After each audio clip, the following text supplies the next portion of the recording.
Mutfağıma hoş geldiniz değerli izleyicilerim, sevgili takipçilerim. Bugünkü tarifim hem çok pratik hem de çok lezzetli bir mantı tarifi olacak. Dakikalar içinde hazırlayıp fırına sürebileceğiniz ya da hazırlayıp buzluğa kaldırıp daha sonra kullanabileceğiniz mükemmel lezzette çok kolay bir tarif olacak. Hemen nasıl yaptım anlatıyorum.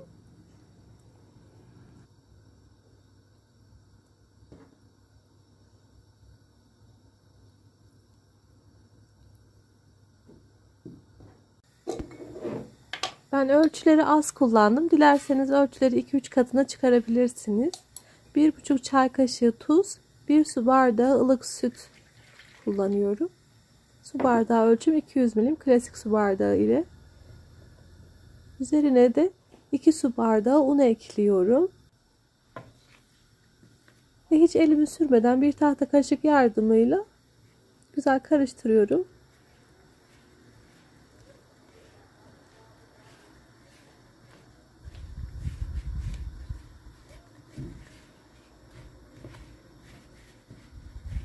Beze alıp dinlendireceğim. Tek püf noktası ara ara hamuru dinlendirmek olacak. Onun dışında gerçekten inanılmaz kolay. Ve lezzeti olağanüstü.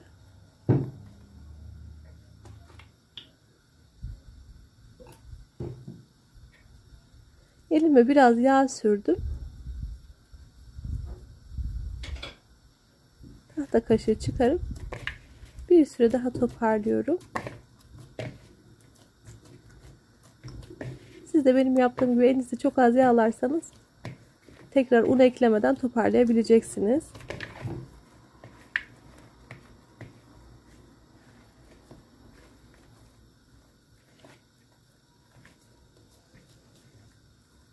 Hamurumuzun kıvamı bu şekilde.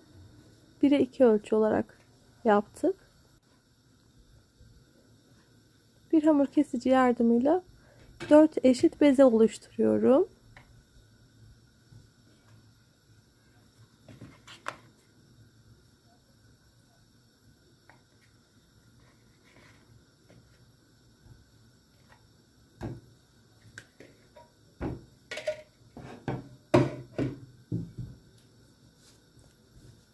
Düz bir tabağı yağladım. Bezeleri oluşturduktan sonra üzerlerine az az yağ dökeceğim. Sıvı yağ. Bu şekilde bir müddet dinlendireceğim. Yaklaşık 10 dakika kadar.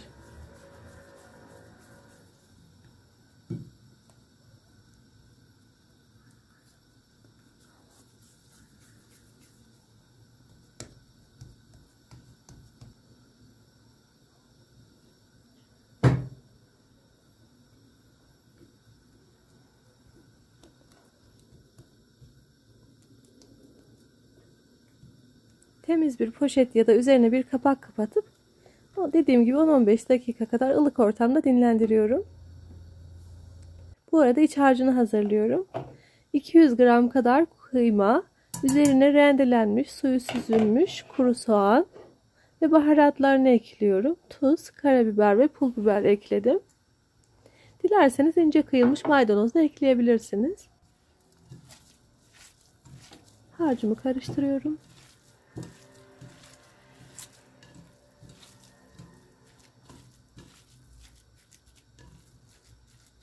Harcımı da bir 5-10 dakika bekleteceğim. Daha sonra hamurlarımızı açmaya başlıyoruz.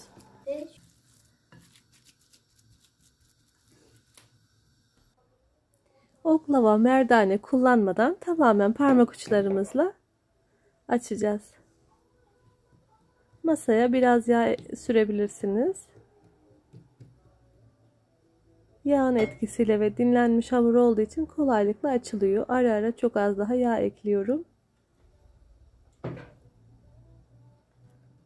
Bu şekilde çok çıtır çıtır milföy hamuru gibi, ama milföy hamurundan çok daha lezzetli ev yapımı olduğu için güzel bir mantı elde edeceğiz. İlk katını bir tabak büyüklüğünde açtıktan sonra diğer bezeyi de üzerine alıp birlikte açacağım. İkişer ikişer yapıyoruz.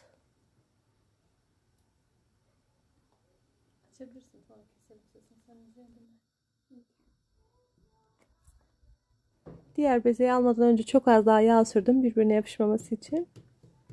Ara katları oluşması için.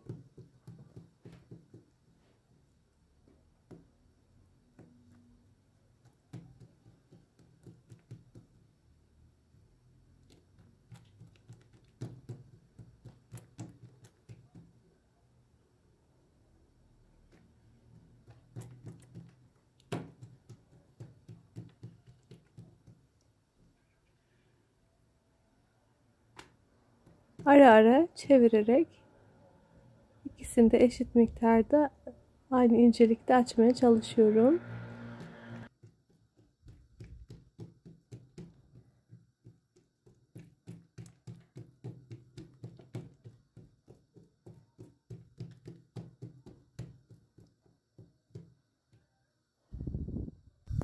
Bir kenarına harcımdan ekliyorum.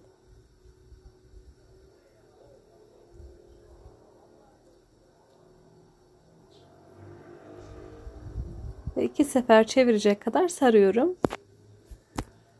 Bir bıçak ya da rulet yardımıyla kesiyoruz. Ekranda görüldüğü gibi.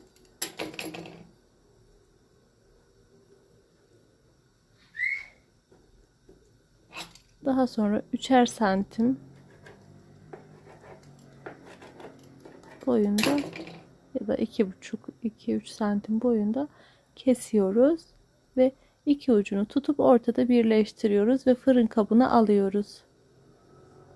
Ya da buzluğa atacaksanız buzluk kabına alıyoruz.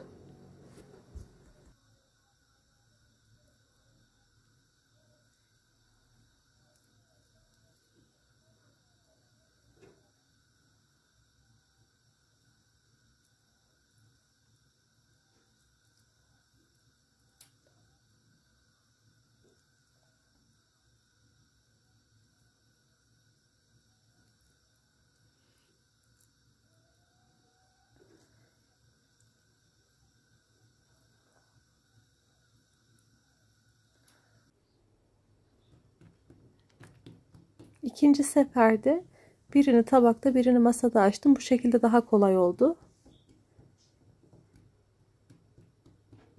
Dilerseniz 2 kap kullanarak ikisini de ayrı ayrı büyütüp eklerseniz biraz daha işiniz kolay olabilir.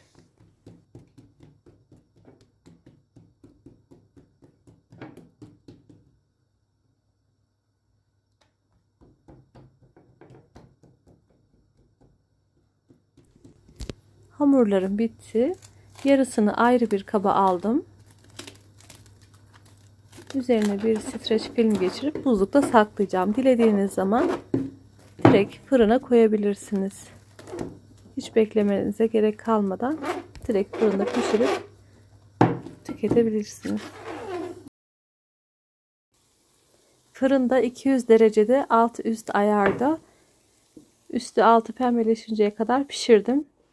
Yaklaşık yarım saat kadar sürüyor. Fırına göre değişiklik gösterebilir. 35-40 dakikayı da bulabilir.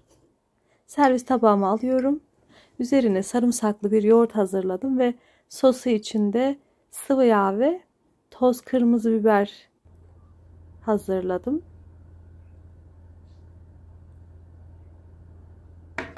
Sıcağıyla servis ederseniz çok lezzetli oluyor.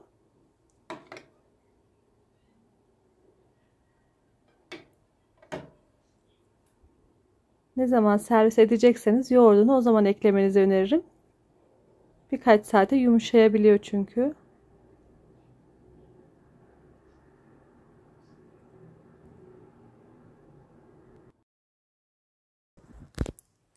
Bu harika lezzeti sizlere kesinlikle öneriyorum. Deneyecek olanlara kolay gelsin, afiyet olsun. Videomu beğendiyseniz beğenmeyi ve yorum yapmayı lütfen unutmayın sevgili arkadaşlarım. Kanalıma da abone olabilirsiniz.